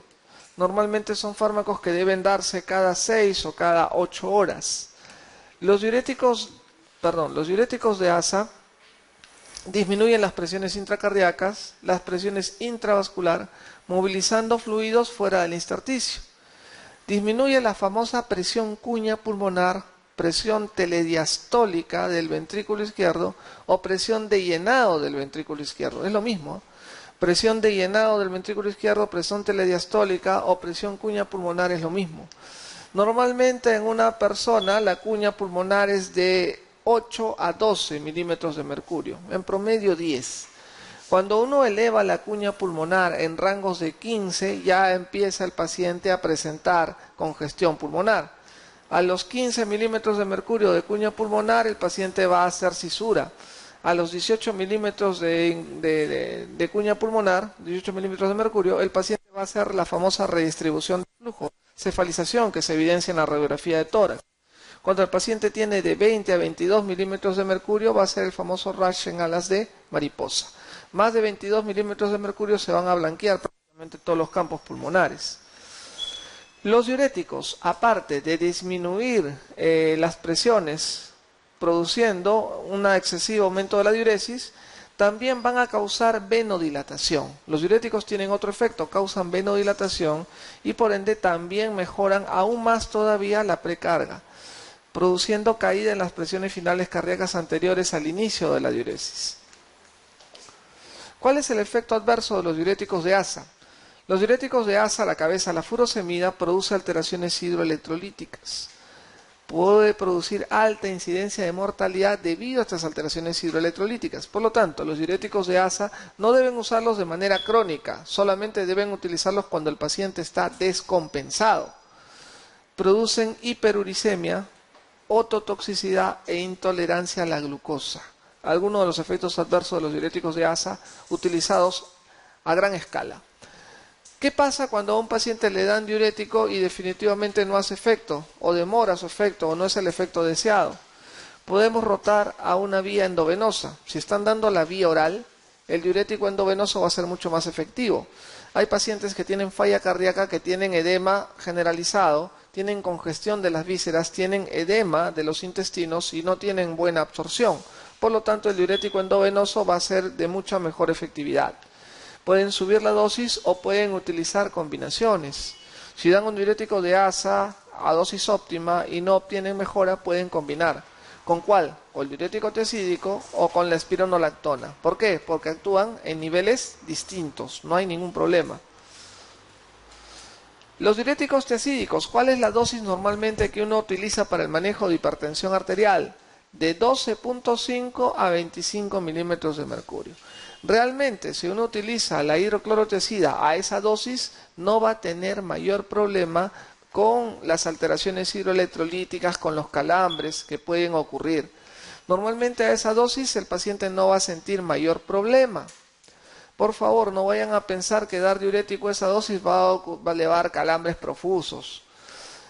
Para el manejo de la insuficiencia cardíaca, ahí sí pueden utilizar más dosis, 25 o 100 miligramos. ¿Ok? La clortalidona que hay en Europa tiene una dosis bastante parecida a la hidroclorotiazida. La indapamida que hay en el Perú se da también como monodosis, 1.5 a 2.5 vía oral. Para hipertensión arterial basta 1,25. Se han hecho estudios en pacientes adultos mayores donde han demostrado bastante efectividad. Los otros diuréticos tiazídicos no existen prácticamente en el Perú. El diurético ahorrador de potasio, también conocido como antagonista de aldosterona. ¿Por qué le digo antagonista de aldosterona? Miren, la angiotensina 2 causa la producción de aldosterona en la corteza adrenal, el eje renina, angiotensina, aldosterona. Entonces, la angiotensina 2 estimula la producción de aldosterona en la corteza adrenal. Actúa sobre la cortical conservando sodio. Originalmente esta angiotensina 2 era bloqueada por los YECA, también lógicamente. Actualmente se sabe que la enzima convertidora de angiotensina no suprime completamente esa producción. Por lo tanto, tenemos que tener otras vías. Miren, angiotensina 1, enzima convertidora de angiotensina, angiotensina 2. La angiotensina 2 en la corteza adrenal produce aldosterona. Esta aldosterona va a retener sodio y agua, como ustedes saben. Pero también esta aldosterona de manera directa va a producir apoptosis e hipertrofia y fibrosis cardíaca. Fibrosis cardíaca, apoptosis, muerte celular programada. Si uno da un fármaco, espironolactona, diurético roedor de potasio, pero que bloquea competitivamente al receptor de la aldosterona, evitamos que se deteriore la fibra miocárdica y de esa manera mejoramos la mortalidad en esos pacientes. Entonces, los antagonistas de aldosterona, espironolactona, es un diurético roedor de potasio, compite con la aldosterona por su receptor en el túbulo distal renal, incrementa la excreción de sodio y agua mientras conserva el potasio y el hidrógeno. Acá podemos ver cómo la aldosterona retiene sodio y agua produciendo edemas, altera el medio interno produciendo arritmias, pero, bueno, acá se ha movido un poquito, produce depósito de colágeno sobre los miocitos produciendo fibrosis y apoptosis, muerte celular programada. Por lo tanto, si uno da espironolactona, evita los efectos deleterios de la aldosterona, edemas, arritmias y sobre todo la fibrosis cardíaca y la muerte de los miocitos. La espironolactona a dosis bajas, 12.5, 25 miligramos, fue estudiada para los pacientes con falla cardíaca, sobre todo los sintomáticos, los que tienen baja fracción de eyección. Y el año 99 un estudio Rales demostró que dando espironolactona en un rango de 24 meses reducía toda la causa de mortalidad por 27%. Entonces la espironolactona a estas dosis bajitas, utilizado más que como diurético roedor de potasio, utilizado más como antagonista de aldosterona, mejora la mortalidad en pacientes con insuficiencia cardíaca. A partir de ahí, todas las guías de falla cardíaca con baja fracción de eyección recomiendan el uso de espironolactona a baja dosis, 12.5, 25 miligramos. No a dosis diurética, la dosis diurética generalmente es de 100 miligramos, que se da para pacientes que tienen, ustedes saben, ascitis, ¿no es cierto? ¿Cuál es el problema con los antagonistas de aldosterona, con la bendita espironolactona? Tiene muchos efectos adversos. El decir que tenga muchos no significa que sean frecuentes, pero tiene varios. Puede producir arritmia, nerviosidad, vértigo, fatiga, rash, cefalea, sensibilidad de mamas en mujeres. En varones produce ginecomastia, disfunción sexual, hirsutismo en las mujeres, irritación gastrointestinal. Puede disminuir el efecto de los anticoagulantes con la warfarina y tener cuidado con pacientes con insuficiencia renal, porque ya saben, es ahorrador de potasio y en la insuficiencia renal sube el potasio y podemos tener problemas. ¿Cuáles son los efectos adversos de los benditos diuréticos tiazida, que se utiliza bastante en hipertensión arterial? Puede producir hipocalemia, puede producir hiperuricemia, impotencia, intolerancia a la glucosa. Un diurético tiazídico, si el paciente es gordito, riesgo de diabetes, puede producir intolerancia a la glucosa. Y puede alterar el perfil lipídico, aumenta el colesterol, aumenta los triglicéridos y disminuye el colesterol bueno HDL. Esos son los riesgos con el diurético tiazídico. Si ustedes tienen un paciente hipertenso, gordito, síndrome metabólico, dislipidémico, no le vayan a dar diurético tiazídico, prefieran otros fármacos. Muy bien, eso con lo que respecta a los diuréticos de asa, tiazídicos y el ahorrador de potasio. Vamos a hablar ahora acerca de los beta bloqueadores. Son uno de los primeros fármacos que se encontraron en cardiología, que se descubrieron en cardiología. Por los años 1960, Sir James Black, un británico, estudió bastante el efecto de los beta bloqueadores. ¿Cuál es el efecto de los beta bloqueadores mirados de manera general? De manera general producen un cronotropismo negativo, disminuyen la frecuencia cardíaca. Producen un dromotropismo negativo, disminuyen la velocidad de conducción. Tienen efecto antiarrítmico, tienen efecto inotropo negativo y tienen efecto antiisquémico. Las principales características del beta bloqueador son efecto antiisquémico y efecto antihipertensivo. Un efecto secundario más es el efecto antiarrítmico porque disminuye la frecuencia cardíaca. Esas son las principales propiedades de los beta bloqueadores. Actualmente las guías americanas no utilizan al beta bloqueador como un antihipertensivo de primera elección. En vista de que, si bien es cierto, baja la presión, no han demostrado otros beneficios extras. Las guías europeas, las guías canadienses, a desmedro de las guías americanas, siguen recomendando al beta bloqueador como antihipertensivo de primera elección. Ahí hay bastante controversia. Los beta bloqueadores de primera generación tenemos el famoso propanolol. Propanolol debe darse cada 6 horas, 40 miligramos cada 6 horas. ¿Ok? Para dosis antihipertensiva y para que el paciente esté cubierto las 24 horas. Tenemos otros que no hay en el Perú, desgraciadamente no hay el sotalol, que es un fármaco que se utiliza para las crisis hipertensivas. Agentes de segunda generación, tenemos los agentes beta 1 selectivos, sobre todo, metoprolol, bisoprolol y en menor proporción el atenolol. Más beta 1 selectivos son metoprolol y bisoprolol. Fármacos que se dan, a diferencia de los anteriores, cada 24 horas. Una sola dosis, 24 horas. Por lo tanto, generan más adherencia. Si un fármaco lo tienes que dar en dosis repetidas versus una vez al día, definitivamente el que se da una vez al día genera más adherencia. Sobre todo en pacientes adultos mayores que tienen que tomar un montón de fármacos. Y tenemos los agentes de tercera generación, que son no selectivos, pero que tienen otras propiedades cardiovasculares. Por ejemplo, el carvedilol. Carvedilol es un beta bloqueador no selectivo, pero tiene efecto alfa. La betalol, que se utiliza bastante en las crisis hipertensivas, no hay en el Perú. O tenemos otro que es el nebivolol, que es estimulador del receptor beta 3 y que tiene efecto vasodilatador por estimulación de óxido nítrico. Son algunos de los nuevos beta bloqueadores que están en el mercado y que, a desmedro de las guías americanas, yo creo que deben de seguir usándose como droga de primera línea en paciente hipertenso, solamente que hay que saber seleccionar qué tipo de paciente. Propanolol, deben utilizar 10, 40 miligramos 2 veces al día, 3 veces al día, hasta 4 veces al día. Agentes beta 1 selectivos como atenolol, metoprolol, bisoprolol, generalmente una vez al día. Agentes como el carvedilol, que se utiliza bastante en el Perú, se debe utilizar 2 veces al día, cada 12 horas. Pues bien, no todos los beta bloqueadores son iguales. Los de primera generación, propanolol, te bloquean receptor beta 1, receptor beta 2.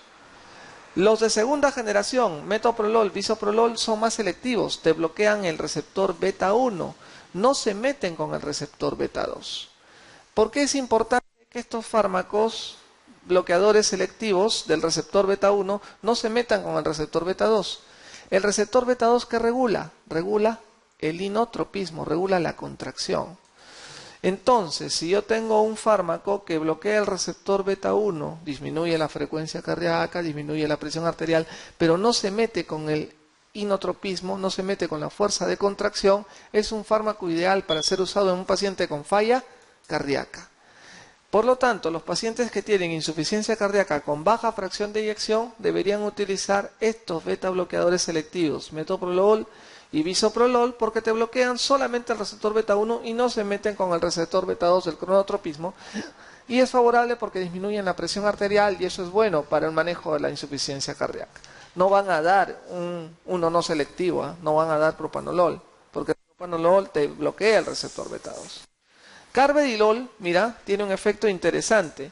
Te bloquea el receptor beta 1, también bloquea el beta 2, pero tiene un efecto alfa vasodilatador que disminuye las resistencias vasculares y también por ese efecto puede ser útil en insuficiencia cardíaca. ¿Cuáles son los 3 beta bloqueadores que se pueden utilizar en falla cardíaca con baja fracción de eyección? Metoprolol, bisoprolol, carvedilol. Existe uno cuarto que es el nebivolol, que también tiene efecto vasodilatador, pero por estimulación del receptor beta 3, que es liberador de óxido nítrico. Entonces, en falla cardíaca, doctores, repito, los 4 únicos beta bloqueadores que pueden utilizarse en baja fracción de eyección: metoprolol, bisoprolol, carvedilol y nebivolol. Los beta bloqueadores disminuyen el consumo de oxígeno miocárdico. Al disminuir la frecuencia cardíaca, la fuerza de contracción hace que el corazón trabaje con mayor tranquilidad. ¿Ok? Disminuyen la contractibilidad, disminuyen la presión arterial y por ende disminuye el consumo de oxígeno. Los beta bloqueadores son fármacos antiisquémicos por excelencia. Son los fármacos que no deben faltar en un paciente con cardiopatía coronaria isquémica. Mejoran la perfusión del subendocardio al aumentar el tiempo de perfusión diastólica, ¿no? Lo que decía la doctora, prolonga la diástole y le da más tiempo para meter sangre al miocardio. Eso es importante. Los beta bloqueadores, por lo tanto, sus usos clínicos, cardiopatía isquémica, cardiomiopatía hipertrófica, al prolongar la diástole, prolongan el tiempo de llenado. Hipertensión arterial, a desmedro de la guía americana, para mí sigue siendo una droga de primera elección, así como para los europeos o para los canadienses. Definitivamente para las taquiarritmias y para la insuficiencia cardíaca, ya saben, no todos, metoprolol, bisoprolol, carvedilol y nebivolol. ¿Cuáles son las contraindicaciones de los beta bloqueadores? Si disminuyen la frecuencia cardíaca, lógicamente no van a dar cuando el paciente está en una bradicardia pues grave, sintomática, con síncope, ¿no? No van a dar cuando el paciente está con bloqueo aurículo-ventricular de tercer grado. Tampoco van a dar cuando el paciente está tremendamente chocado, en un shock cardiogénico, ¿no? Le bajan la presión y encima le bajan la fuerza contráctil.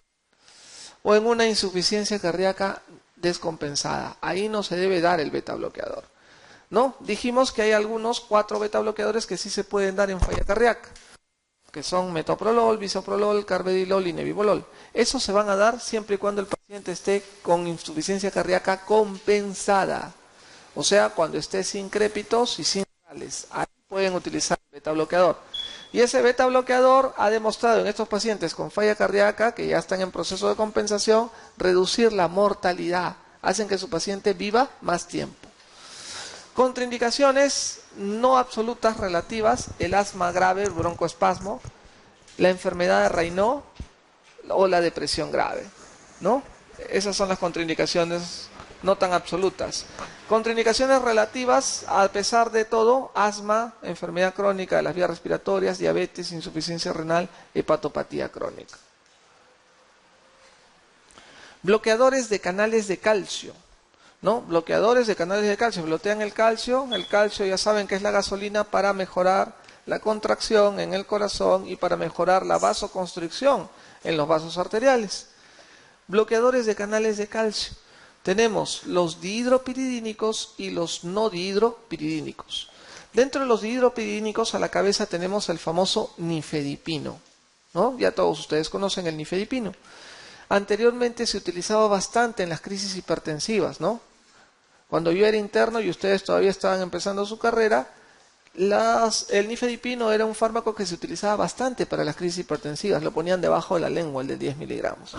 Posteriormente, nuevas investigaciones demostraron que el utilizar el nifedipino de 10 miligramos de corta acción debajo de la lengua aumentaba la mortalidad, te bajaba la presión bruscamente, te podía producir insuficiencia coronaria, te podía producir insuficiencia cerebral, te podía producir insuficiencia renal. Por lo tanto, el nifedipino de corta acción de 10 miligramos está proscrito para crisis hipertensivas o para manejo usual de la hipertensión arterial. El nifedipino que deben utilizar es el de larga acción. ¿Han escuchado? Adalat Oros o Plus tienen un sistema de liberación prolongada, de corta acción, de 30, de 60 miligramos. Si no les gusta el nifedipino, pueden utilizar el amlodipino, dosis de 5 o 10 miligramos. Este toma Fujimori. O pueden utilizar el felodipino, que también es otro bloqueador de canal de calcio. Los no dihidropiridínicos tienen el verapamilo y el diltiazem, que si bien es cierto son fármacos vasodilatadores, estos tienen efecto cronotropo negativo. Y al tener efecto cronotropo negativo, a diferencia de los dihidropiridínicos, estos, verapamilo y diltiazem, también pueden utilizarse como antiarrítmicos. Entonces, verapamilo y diltiazem tienen efecto antiarrítmico. Nifedipino, amlodipino, los dihidropiridínicos tienen más efecto vasodilatador. ¿Pueden producir efectos adversos? Sí.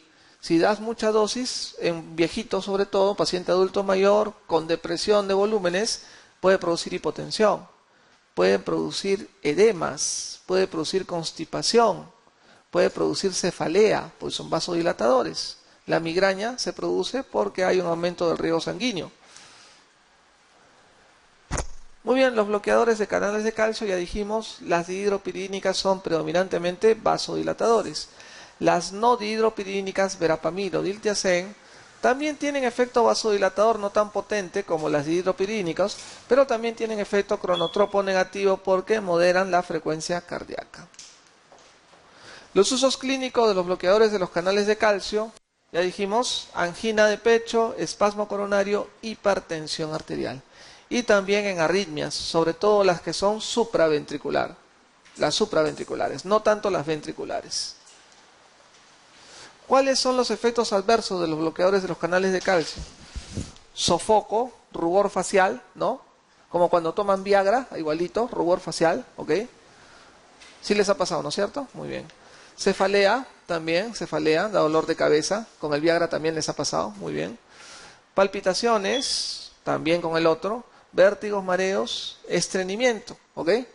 Y un efecto adverso bastante común de los bloqueadores de canales de calcio es edemas.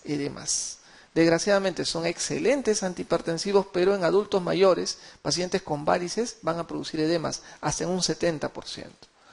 Para disminuir la producción de edemas es mejor combinarlos.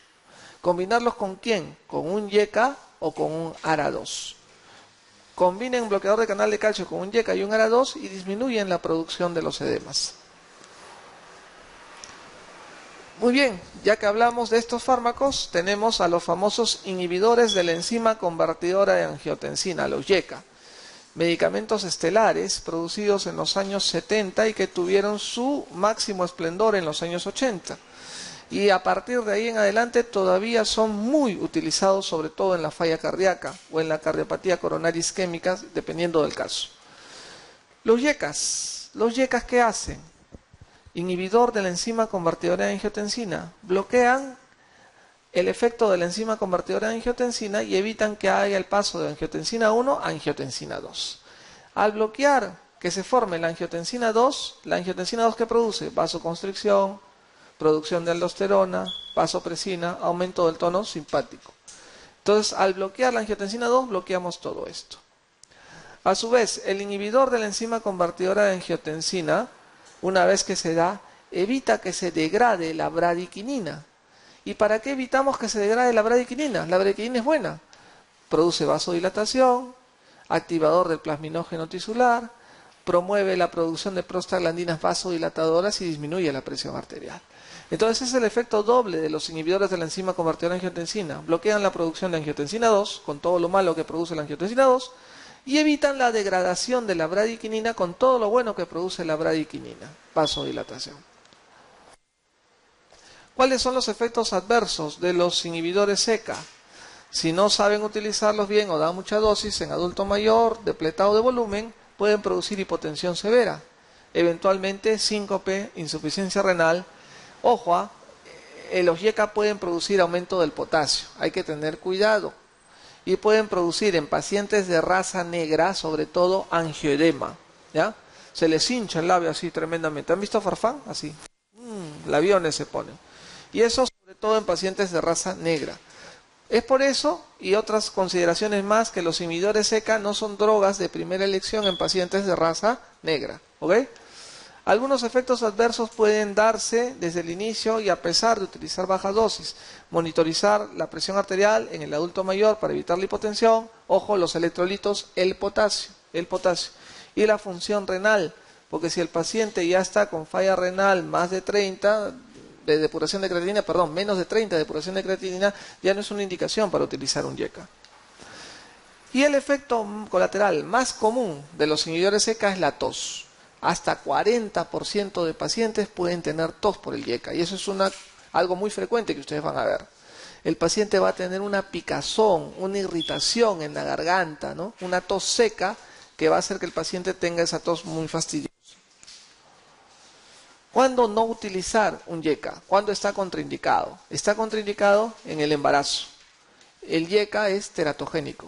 El ARA2 igual. YECA o ARA2 son primos hermanos. Ambos son teratogénicos. No se usan en el embarazo. Cuando hay reacción alérgica, cuando la presión arterial es muy baja, cuando la creatinina es más de 3 o la depuración de creatinina es menos de 30, cuando haya una estenosis bilateral de la arteria renal, hay que tener cuidado. La estenosis bilateral de la arteria renal es causa de hipertensión secundaria y a veces damos YECA. ¿Eso qué produciría? Llevar al paciente a la insuficiencia renal, así, lo empuja rapidísimo. Y el potasio cuando está más de 5.5. Cuidado con los inhibidores SECA. ¿Qué inhibidores SECA conocen? Ahí tienen captopril, el famoso captopril. El captopril actualmente deben utilizarlo ustedes para las crisis hipertensivas. ¿Ya se acuerdan el nifedipino? Se ganó. El captopril es la voz para las crisis hipertensivas. Se lo pueden poner al paciente sublingual, hace efecto en 15 minutos, o le pueden dar al paciente para que tome vía oral, hace efecto en media hora. No hay mucha diferencia, ¿ya? Porque hay algunos preparados a veces que le producen una picazón al paciente y le fastidia, le incomoda cuando se lo ponen debajo de la lengua. El captopril viene en tabletas de 25-50 miligramos. Para las crisis hipertensivas, 1 o 2 tabletas, no hay ningún problema. Para el manejo de la hipertensión arterial tienen que dar 2 a 3 veces al día. Tienen que utilizar varias dosis, por lo tanto es un poco práctico para el manejo de la hipertensión arterial. Mejor utilicen el enalapril. Enalapril, dosis 10-20 miligramos, sí lo pueden utilizar 1 o a lo mucho 2 veces al día. ¿Ok? Es más práctico. Pero también tenemos otros inhibidores SECA que se dan una vez al día. Cilazapril, quinapril, trandolapril, lisinopril, benacepril. Ramipril es uno de los mejores inhibidores SECA que se han visto, se han estudiado fundamentalmente en Europa. Aquí hay un laboratorio que lo trae, pero es copia, ni siquiera es original. Pero si quieren utilizar ramipril como un inhibidor ECA es una muy buena alternativa. Efectos adversos, ya lo dijimos: hipotensión severa, síncope, insuficiencia renal, hipercalemia y angioedema. Bloqueadores de los receptores de angiotensina. Estos fármacos fueron estelares en los años 90 y cuando salieron fueron los principales competidores de los inhibidores SECA. ¿Por qué? Porque no producían la bendita tos. No se daban tantas veces al día como el captopril. Prácticamente se daban 1 y en algunos casos 2 veces al día. Estos bloqueadores de receptores de angiotensina fueron lanzados al mercado y a la palestra ¿con qué objetivo? Tumbar a los inhibidores SECA en hipertensión arterial, en falla cardíaca, postinfarto de miocardio. ¿Ok? ¿Qué es lo que hacen estos bloqueadores de receptores de angiotensina? No evitan la producción de angiotensina 2 como el YECA, sino bloquean el receptor de acción de la angiotensina 2, el receptor AT1. Por lo tanto, la angiotensina 2 ya no actúa sobre su receptor AT1, produciendo la vasoconstricción y todo lo malo que produce la angiotensina 2. Entonces, la angiotensina 2, al estar bloqueado el receptor AT1 por esta droga, va a efectuar efectos sobre el receptor AT2. Y eso es bueno porque eso produce vasodilatación. Ahí tienen ustedes los bloqueadores de receptores de angiotensina que hay en el mercado. Losartán, valsartán, irbesartán, telmisartán, candesartán, olmesartán. La mayoría de estos se dan cada 24 horas. Losartán y valsartán deben darse cada 12 horas, salvo que des dosis tope. Dosis tope sí podrían darse cada 24 horas. A medida que aumenta la dosis, mejoras el índice Valle-Pico y por ende pueden darse cada 24 horas. Pero también cuando das más dosis, más efecto adverso. Aunque vale decir que de todos los antihipertensivos que hay en el mercado, los ARA2 son los que menos efecto adverso producen. Prácticamente son similares a placebo. Bueno, se lanzaron al mercado. Con respecto a los YECA, son iguales. Son iguales en el manejo de la hipertensión arterial. Da igual tener un YECA o da igual tener un ARA2. Un estudio on target demostró eso. ¿Ok? Con respecto a falla cardíaca, no. Los YECA son mejores que los ARA2 en falla cardíaca. Y con respecto a enfermedad coronaria isquémica, los YECA también son mejores que los ARA2. Si el paciente no tolera YECA en falla cardíaca o en cardiopatía isquémica, ahí recién usan el ARA2. Los digitálicos. Los fármacos digitálicos tenemos a la digoxina. El fármaco digoxina, que es un fármaco que se utilizó desde el siglo antepasado, ¿no? Era un derivado de un árbol de la chinchona que se producía acá en el Perú.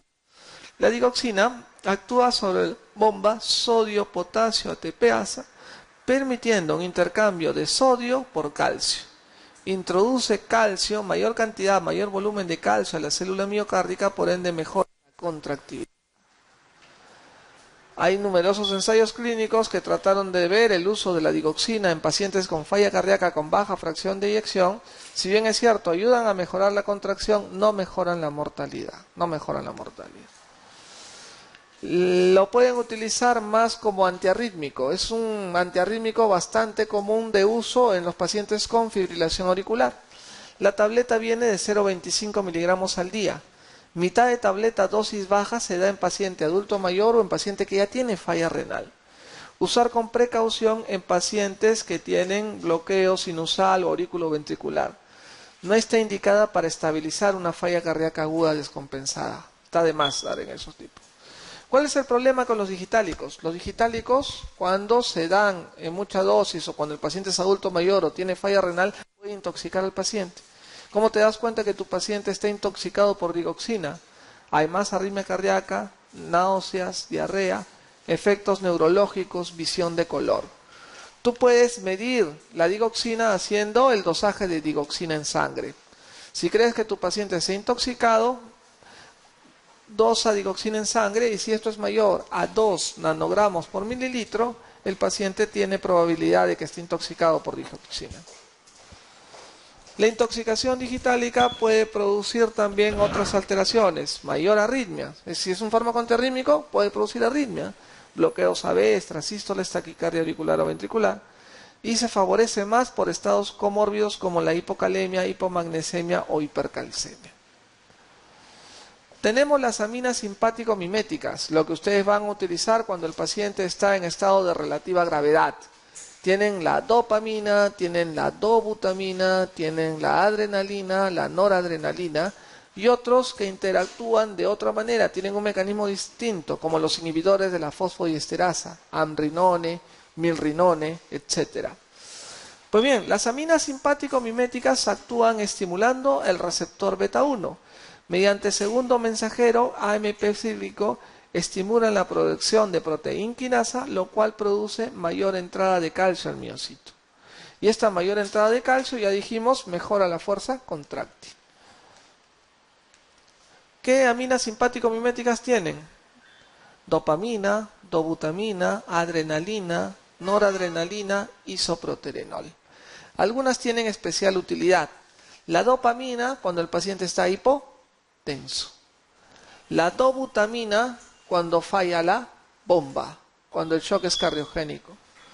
La noradrenalina y adrenalina cuando está con un shock que no responde a tratamiento usual, con una presión sistólica por debajo de 70. Y el isoproterenol lo pueden dar cuando el paciente tiene bradicardia, cuando el paciente tiene síncope, cuando el paciente está asintomático por una bradicardia. Ayuda a mejorar la frecuencia cardíaca. El isoproterenol no hay ahorita en el Perú, se ha descontinuado hace ya algunos años. Pues bien, esas son las aminas cardíacas, las aminas simpático-miméticas, adrenalina, noradrenalina, dobutamina, dopamina. Tenemos unos nuevos fármacos conocidos con el nombre de inotrópicos que son inhibidores de la fosfodiesterasa. Estos inhibidores de la fosfodiesterasa no actúan sobre el receptor beta 1. Lo que van a actuar es por unos intermediadores que van a producir la entrada de calcio, no actúan sobre el AMP cíclico. Por lo tanto, no producirían los efectos adversos que a veces ocurren al estimular estos receptores beta 1. Amrinona, milrinona, levosimedan se utilizan más en Europa. Estados Unidos no ha aprobado todavía su uso, pero son alternativas que pueden darse dentro del marco de un manejo de un paciente con estos problemas. Muy bien. Antiarrítmicos. Los fármacos antiarrítmicos los podemos clasificar en 4 grupos de acuerdo a la clasificación de Baumann y Williams. Fármacos antiarrítmicos tipo 1, A, B y C, tipo 2, tipo 3 y tipo 4. Tipo 2 son los beta bloqueadores y los tipo 4 son los bloqueadores de canales de calcio. ¿Ok? Los tipos son los beta bloqueadores, propanolol, atenolol, metoprolol, bisoprolol, etc. Y los tipo 4 son los bloqueadores de canales de calcio. ¿Pero cuál? ¿Nifedipino, nlodipino? No, sino verámina y diltia, los que tienen efecto cronotropo negativo. Muy bien, los tipo 3 son bloqueadores de canales de potasio. Bloqueadores de canales de potasio. Tipo 4, bloqueadores de canales de calcio. Tipo 3, bloqueadores de canales de potasio. Lo cual va a prolongar la repolarización. ¿Se acuerdan? El potasio actúa en la fase 3 de la repolarización, en la repolarización rápida. Al bloquear los canales, salga y prolongan la repolarización. ¿Cuál fármaco tienen? Tienen aquí a la cabeza la miodarona. La miodarona, que es probablemente el mejor de los antiarrítmicos que se puede utilizar, se utiliza mucho en arritmias en fase aguda, no debe utilizarse de manera crónica. Deben utilizarlo en arritmias en fase aguda, no en fase crónica. Esos son los antiarrítmicos tipo 3, bloqueo de canales de potasio. Los antiarrítmicos tipo 1 bloquean los canales de sodio. Bloquean los canales de sodio. ¿Ok? El tipo 1A, tipo 1B y tipo 1C. Tipo 1A bloquean los canales de sodio, disminución de la velocidad de conducción, prolonga y disminuye la amplitud de los potenciales de acción. Los tipos 2B no reducen la velocidad de conducción y los tipos 1C disminuyen la velocidad de conducción lenta con mínima prolongación de la refractariedad. Bueno, dentro del 1A, B y C son bloqueos de canales de sodio. Acuérdense de eso, que es lo más frecuente. Tienen la quinidina, la lidocaína, principalmente como los fármacos más usados.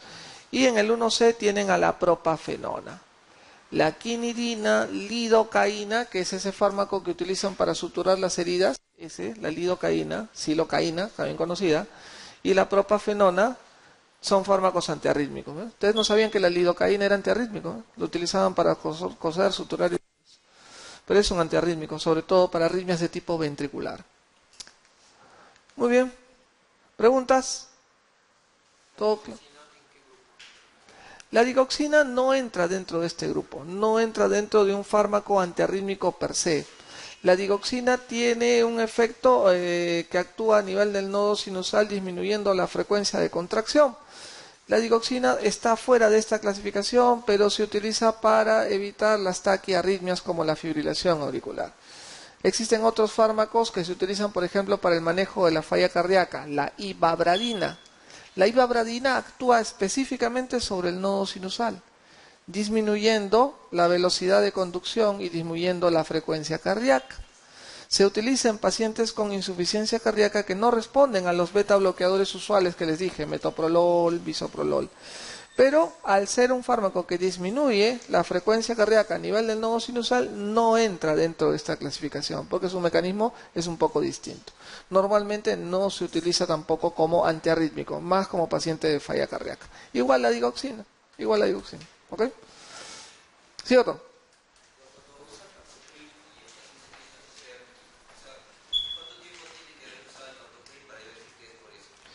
Por lo menos un mes. Cuando tú utilizas un fármaco, por ejemplo captopril para manejo de hipertensión arterial, debes esperar un mes. ¿Un mes para qué? Para ver, 1, que es efecto, y 2, que es seguro, que o sea, no ha hecho efectos adversos. Si el paciente viene con una tos seca repetitiva dentro del mes, tú puedes conferir la posibilidad de cambiar el fármaco. ¿Ya? Salvo que tú quieras insistir en el fármaco y tengas motivo para insistir en ese fármaco. Ponte, es una falla cardíaca, es un hipertenso con falla cardíaca. Va mejor el YECA que el ARA2, ¿ok? Entonces puedes insistir, puedes darle un jarabe para la tos o de repente cambiar por otro inhibidor de la enzima convertidora de angiotensina. Hay pacientes que hacen ese efecto colateral más tardíamente, ¿eh? Hay pacientes que toman un año y después del año recién hacen esa tos seca irritativa, ¿ok? Es indistinto, pero lo mínimo que debes esperar es un mes para poder evaluar ese aspecto. ¿Alguna otra pregunta? Doctores, no preguntan ustedes, pregunto yo. Vamos a ver la pregunta 12. A ver, 12. El cronotropismo negativo de los digitálicos se debe a estimulación vagal, B, retardo de la conducción, C, depresión del marcapaso, D, prolongación del PR, todas son correctas.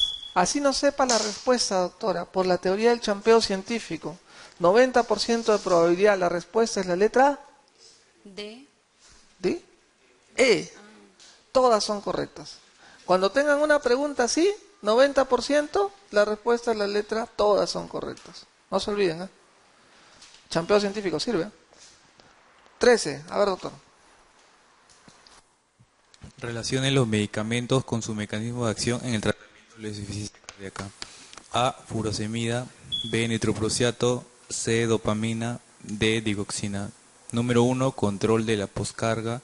Número 2. Ajuste de la precarga. Número 3. Disminuye la taquicardia. Número 4. Mejora la contractilidad. Respuesta a la D. Muy bien. Furosemida, ¿qué hace? Disminuye la precarga. Disminuye la precarga, muy bien. Nitroprusiato, vasodilatador. Vasodilata, entonces mejora la poscarga. Mejora la poscarga, muy bien. Nitroprusiato, control de la poscarga. C, dopamina. Dopamina mejora la contractilidad. Así es, mejora la contractibilidad. Su principal efecto es mejorar más la presión arterial, ¿no? Mejora más la contractibilidad la dobutamina, pero lógicamente también tiene ese efecto. Y de digoxina. Disminuye la taquicardia. Disminuye la taquicardia. Doctor, acá tenía una duda. Con la digoxina también lo usan como cardiotónico, ¿no? Sí. Pero entonces, dentro de esos dos efectos... Disminuye la frecuencia cardíaca, ¿ok? Por todos los efectos que hemos mencionado, y también ayuda a mejorar la contracción cardíaca al estimular la entrada de calcio vía la bomba sodio-potasio ATPasa. Por eso que se utiliza. ¿Cuál es el problema con la digoxina? Que si bien es cierto mejora la fuerza contráctil, su uso crónico no demostró mejora de la mortalidad. Por lo tanto, hay que tratar de no utilizar ese fármaco de manera crónica en un paciente con insuficiencia cardíaca. Salvo que sea uno refractario a tratamiento, que ya hayas probado muchas cosas, ahí recién podrías utilizarlo de manera crónica. Lo otro lo puedes utilizar como antiarrítmico, generalmente lo utilizan para el manejo de la fibrilación auricular y va bastante bien en ese sentido, ¿no? Tener cuidado con el adulto mayor siempre. Pregunta 14. El hipotensor que debe a una combinación de la contracción miocárdica, disminución del gasto cardíaco y angiotensina 2 es A. Hidralazina, B. Nitrotil, D. Mira, el hipotensor que debe ese efecto a una combinación de la contracción, que debe ese efecto a una combinación de la contracción miocárdica, o sea, disminuye la contracción miocárdica, disminuye el gasto cardíaco y la producción de angiotensina 2. ¿Cuál sería de estos fármacos el que hace esas tres cosas? Propanolol. El beta bloqueador, el propanolol. Muy bien, respuesta letra E. Sobre todo las dos primeras, ¿no? Disminuye la contracción, disminuye el gasto cardíaco. Bueno, ahí atrás tuyo. Muy bien. 16, doctor. A ver, usted que le gusta el capuchino. Vamos, 16. 15. ¿15? Ya, 15 entonces. Señala el hipotensor que disminuye los niveles de renina. EK. EK, ¿qué más? A y EK. B, betabloqueadores. C, bloqueadores de canales de calcio. D, diuréticos. E, bloqueadores de receptores de angiotensina. ¿Cuál disminuye los niveles de renina? ¿El YK? Al contrario, el YK al bloquear a la angiotensina eleva los niveles de renina. Por un mecanismo poco conocido es los beta bloqueadores,